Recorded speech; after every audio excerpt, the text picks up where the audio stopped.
Donc là, on a déjà deux aspects. On va avoir deux lieux très différents. L'un très ouvert, un peu entouré de voitures, de circulation, avec des activités très ouvertes, le grand plan d'eau. De l'autre côté, on va être dans quelque chose de plus intime. On est presque dans une ambiance de parc romantique.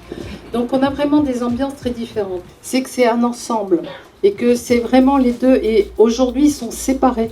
Donc cette notion de un jour pouvoir comprendre et d'aller avec chacun ses ambiances, mais ils se complètent. Je ne vais pas dire que c'est le yin et le yang, on ne va pas aller jusque-là. On voit des plans en réunion, on voit des images, mais quand même ce qui est bien, c'est de marcher ensemble, de regarder, d'être, voilà, de partager ce qu'on perçoit. C'est des moments très précieux pour le projet. Voilà, merci d'être là. Parfait, merci beaucoup. Alors, on va passer à la constitution des groupes et on va partir tout de suite en balade.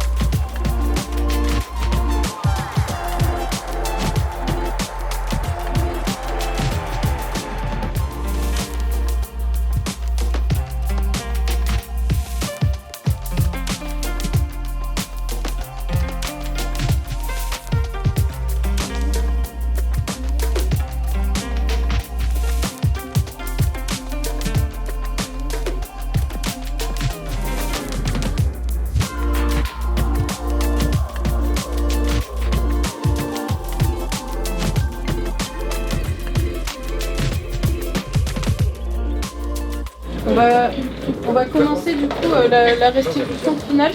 Là, la mise en commun qu'on va faire, dans un premier temps, on va faire une priorisation des sites. Le passage souterrain, une personne. Okay. Votre voix a été utilisée. Vous allez entendre les 9 autres sites.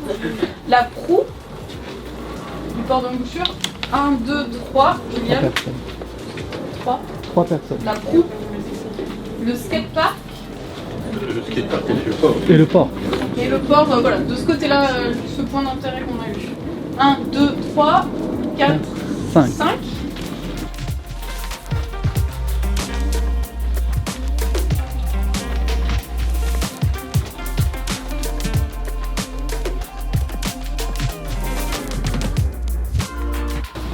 On pourrait aussi imaginer avoir un peu d'activité ici, à cet endroit-là. On pourrait mettre un bâtiment le long de la rue, là, côté bretelle d'accès de l'autoroute.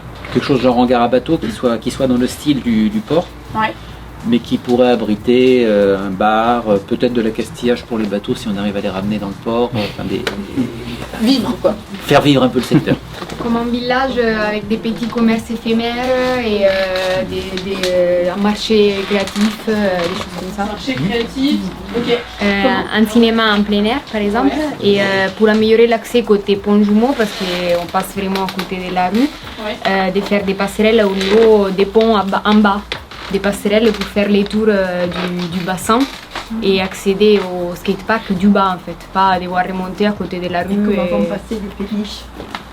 Il faut un vrai mur anti-bruit qui calmera complètement la situation et il pourrait y avoir des activités comme le skate, mais aussi il y a dit de la musique, moi je vois aussi de la danse, enfin, il y a plein, c'est vraiment un lieu de loisir. Mais il faut absolument qu'il n'y ait pas de bruit. Okay, donc, et c'est faisable. Alors, enlever le parking derrière qui sert à rien et puis construire les sanitaires comme il dit monsieur et pour permettre aux gens qui sont au skatepark de venir faire ce qu'ils ont à faire. Ouais.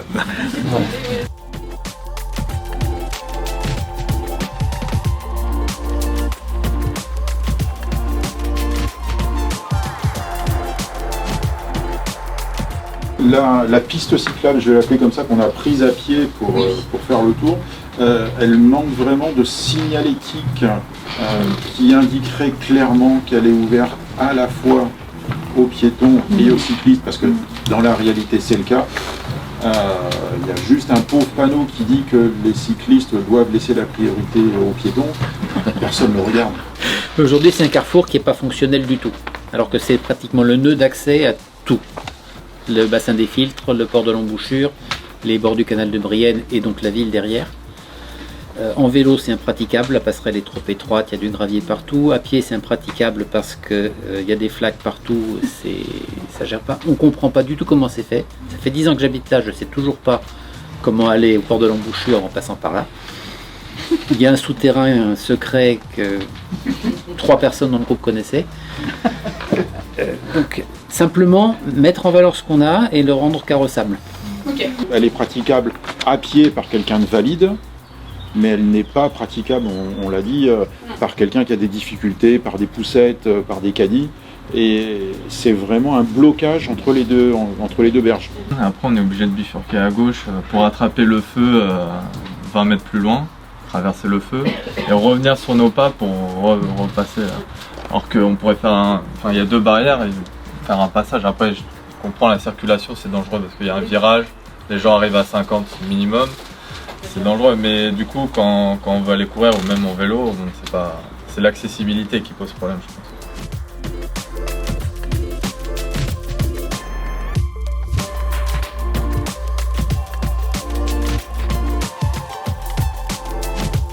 On avait parlé du fait qu'il y aurait peut-être trop de gens une fois que ce serait ouvert si jamais on ouvre trop l'entrée.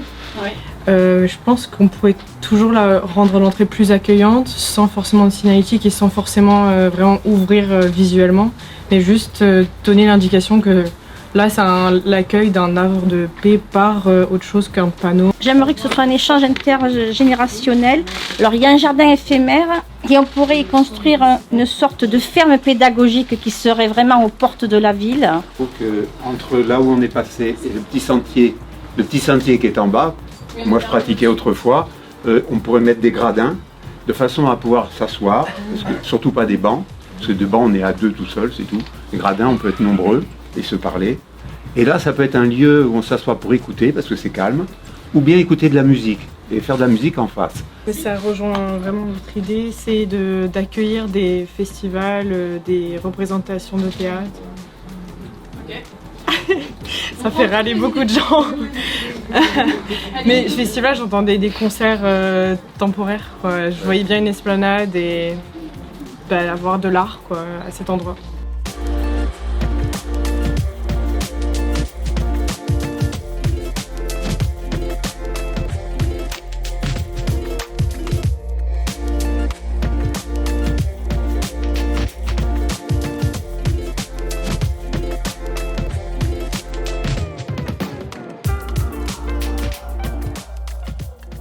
Certainement le port de l'embouchure. Et le plus intéressant à ne pas aménager, c'est le bassin des filtres. Le port de l'embouchure, parce qu'effectivement, c'était le port majeur de la ville. Il est capable de plein d'activités. Le skatepark fonctionne bien, par exemple. Et il y a peu de choses à faire, finalement, pour le rendre vivant. Aménager des accès, les rendre lisibles et visibles.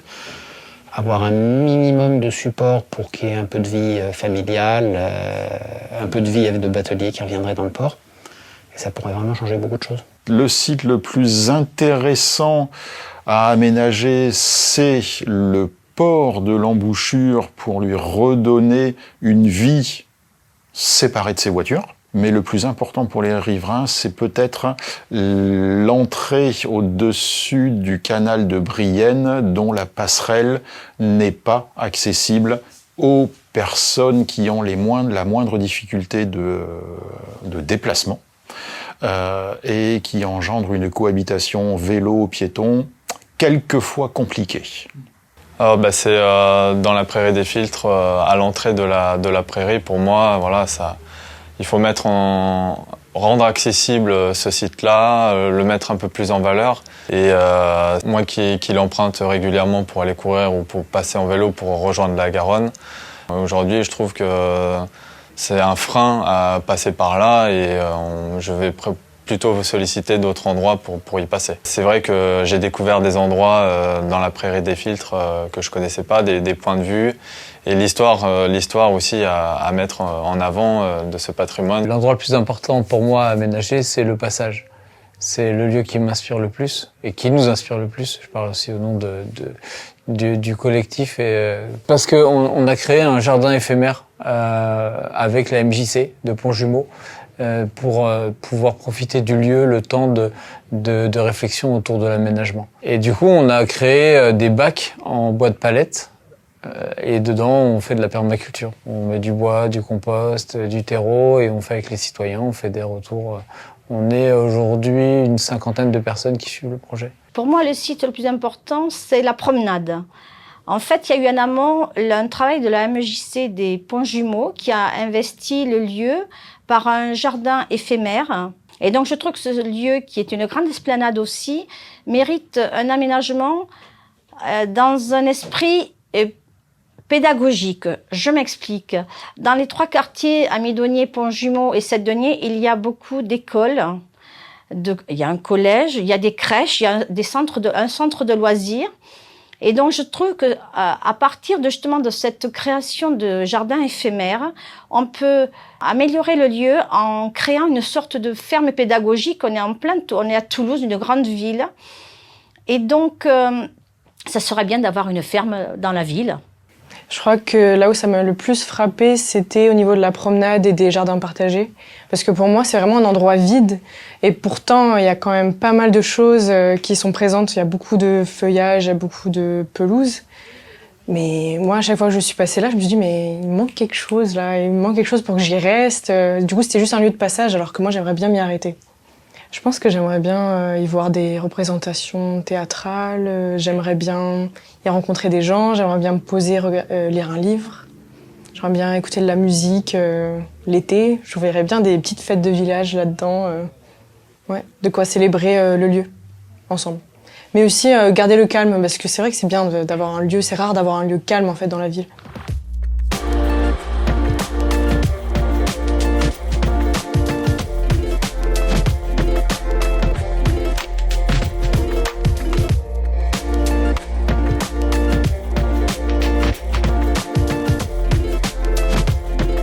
Parce qu'on a un ensemble architectural qui est tué par la voiture. Et il mérite d'être mis en valeur, même si je conçois que c'est compliqué parce qu'il faut quand même rentrer en voiture dans Toulouse.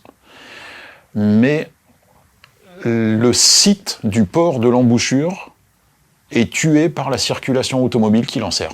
Et donc je cherche vainement à apporter une petite pierre, à essayer de voir si on peut, par un aménagement, au moins diminuer la pression visuelle et sonore sur le port, sur le skatepark, sur ce qui l'entoure. Pour mieux vivre dans la ville où j'habite, avoir un lieu où il me sera agréable de me rendre, sans avoir besoin forcément d'aller en forêt de Bouconne ou de prendre la voiture pour faire 10 km.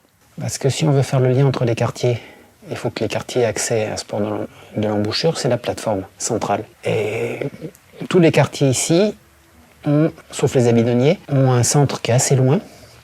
Donc on peut très bien faire un centre de vie, de communication, là, à cet endroit-là. L'enjeu qui me semble essentiel autour de ce lieu, c'est parce qu'on est dans l'hypercentre, on est dans le 31 000, et on n'a pas dans le quartier des Amidonniers, il n'y a pas de lieu qui nous permette de nous rassembler, les citoyens. Il y a toujours un endroit, il n'y en a pas dans le quartier des Amidonniers. Et le lieu est propice parce que dans le PLU, on a regardé, on a discuté aussi avec VNF, on a regardé, et ça ne pourra pas être construit, ça doit rester vert. Du coup, on s'est dit, faisons un jardin partagé. Et de là, le jardin est partagé, on a étendu les suppositions à une ferme urbaine. Ça continuerait d'améliorer la biodiversité du site. Faudrait travailler le paysage, évidemment, mais ça permettrait aussi d'être un lieu d'échange pédagogique pour les écoles, les crèches, et un lieu de rencontre.